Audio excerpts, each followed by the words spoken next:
games are still widely considered as being for children. But the reality is, games are made for a variety of audiences of different maturity, so it's important to understand the classification and rating system of video games to ensure that kids and adults alike are playing content that is appropriate for them. The rating systems will look different in every region of the world, but the core ideas are generally the same. I'll be taking a look at the Australian classification system, so be sure to check out your local classification boards for relevant information. I've included some links to some of the major boards around the world in the description below. In Australia and New Zealand, the age ratings we use for movies are the exact same as what we use for video games. The content descriptors are a little more unique and important here, but I'll get to that in just a moment. First, let's have a quick chat to remind us what the ratings are. G stands for general, meaning that the content contains mild themes that are deemed suitable for everyone. PG stands for parental guidance, which means that the content is suitable for most audiences, although some of the themes may be confusing or upsetting to people under the ages of 15, so guidance from parents, teachers, or guardians is recommended. M stands for mature and is used for games with moderate impact themes such as violence or other content that requires a more mature understanding of the world. M-rated content is an advisory category, meaning that it is legally accessible to persons under 15 years of age.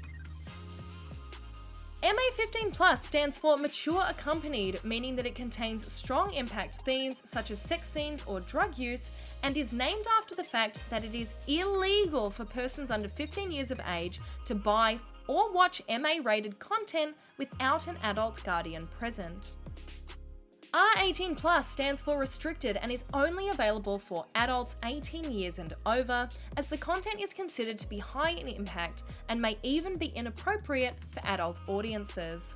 All of the age ratings are guidelines that can help make a generalized choice about what games are suitable for you or your children to play. But we do all have different standards of what we consider appropriate or comfortable. That is why content descriptors are a useful tool to help make a more informed decision. Content descriptors can be found next to the age rating of a game and provide greater detail as to what type of content has contributed to the game's age rating. Words such as mild and frequent are also used in front of descriptors to give an indication as to how often or intense that content may appear. Most content descriptors are fairly self-explanatory and include descriptors such as violence, coarse language, sex scenes, drug references, and in-game purchases, to name a few. In-game purchases are also known as microtransactions and are a pretty complex topic when it comes to video games. If you want more info on them, be sure to check out my Sass School episode on microtransactions, which I've linked in the description below. Other commonly used content descriptors are not as clear, in particular the terms fantasy themes and online interactivity. Fantasy themes refer to content that is less realistic than our everyday world, and because of that, it is considered to be more mild in impact. What this might look like is combat against fantastical, otherworldly creatures like dragons and trolls, just to name one example. Online interactivity can mean a variety of different things, but typically indicates that the game will have features where players can interact with other players in real time. When buying a physical copy of a video game, you can find the age rating and content descriptors on the front cover of the disc in the bottom left-hand corner. However, as more games are becoming accessible to purchase digitally, it's important to understand how to find that information online. Digital storefronts such as Steam and Epic Games are inconsistent and won't always have this information displayed on a game's store page. If that's the case, you have a couple of options. Check the website of a physical retailer such as EB Games or JB Hi-Fi, as they will always display this information where available. It's worth mentioning that upcoming titles may not yet be rated, so keep an eye out close to their release dates for this information. Check the trailer or main webpage of the game by searching its title, and you'll often be able to find the rating on the video or main page. Search the game and check out some gameplay footage or walkthroughs to see what the content and themes are like in practice. It's important to remember that age ratings and content descriptors are recommendations only, and that the information they provide creates a solid baseline for you to work from. So, to help equip you with even more tools to make more informed choices, here are a couple of extra helpful tips. Think about what movie ratings you are comfortable with your kids seeing with you and without you, and use that as a benchmark to start your decision making. Download the Peggy app on your phone via the Google Play or Apple stores.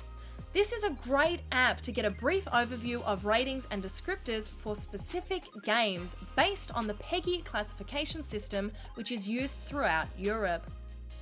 Check game wikis, also known as Wikipedia, walkthroughs and reviews. Even with content descriptors, it can be hard to tell how severe or common certain themes may be, so the best way to find out is to do some research and see what a game actually looks like to play. Often, the content won't be as frequent or as intense as it may seem when written down, but you won't know unless you see for yourself. Over time, you'll find websites and people that you trust, making it even easier to find this type of information. If you trust your child but are still unsure about the content, sit with them judgment-free while they play to help navigate any concerns that they may bring up. Plus, you'll learn more about the games and open up more opportunities to become involved in their hobby in a more positive way. As I've mentioned, what we consider to be appropriate will look different for everyone, so use all of the tools at your disposal to make the best choice you can for yourself and those around you. I won't lie, it can be tricky. The rating system isn't perfect and is in desperate need of an overhaul to better reflect modern gaming. But until we see a change to classification standards, we can use them for what they are: guidelines to help inform our own research and decisions. Using the information that we've learned today, I know that we'll be able to figure it out together. That's it for this episode of Sass School. Thank you so much for tuning in. Don't forget to like and subscribe if you want to keep up to date with the latest content. If you're after some additional resources to find out more about what we talked about today, you can find them in the description below. I'll see you next time, and in the meantime, stay fabulous and let's keep learning.